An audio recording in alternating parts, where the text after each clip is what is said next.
जवळ म्हणजे आवाज येतो. बसली एकदम जवळ मला. आज पद्मभूषण वसंतदादा शासकीय रुग्णालय सांगली म्हणजे सिव्हिल हॉस्पिटल या ठिकाणी आम्ही अधिष्ठाता यांना निवेदन देण्यासाठी आलो आहे.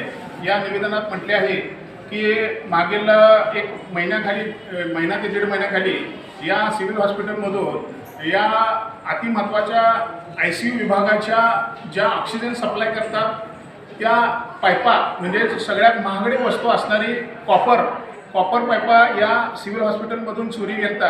याचा जाब विचारण्यासाठी डीन लावलोय.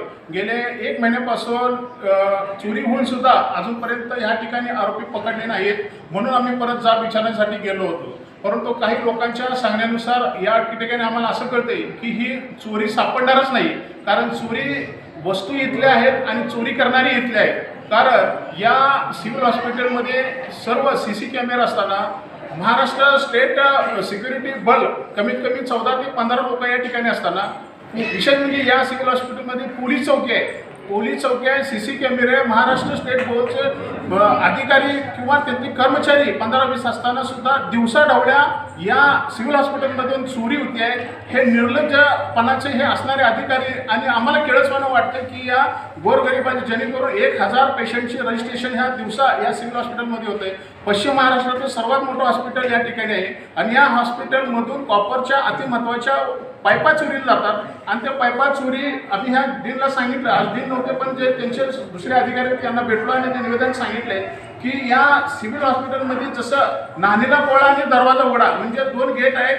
पोलीस अधिकारी समोर असतात, कर्मचारी अधिकारी पुढे असतात. हे असताना मागच्या बाजूनं बोगदे पाडले, भिंती पाडल्या. त्या भिंतीतून त्या वस्तू सिव्हिल हॉस्पिटलच्या भंगार किंवा अतिमहत्त्वाच्या वस्तू त्या ठिकाणी बाहेरून चोरीला जातात. म्हणजे सिव्हिल प्रशासनाला माहिती असते की या ठिकाणी ही चोरी कुठून होती आहे, काय होती आहे, कोण असते.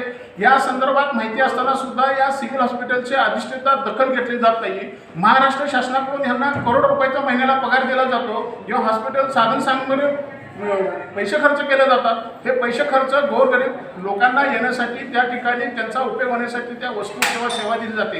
परंतु या सेवा वस्तू या ठिकाणी चोरीला जातात. दिवसाढवळ्या बाहेरच्या लोक येत नाही चोरीला कारण इथलेच लोकांना माहिती असते की वस्तू कुठे ठेवल्यात, काय ठेवल्यात. एवढं सुरक्षा बल असताना, पोलीस चौकी असताना, CC कॅमेरा असताना चोरी होतात.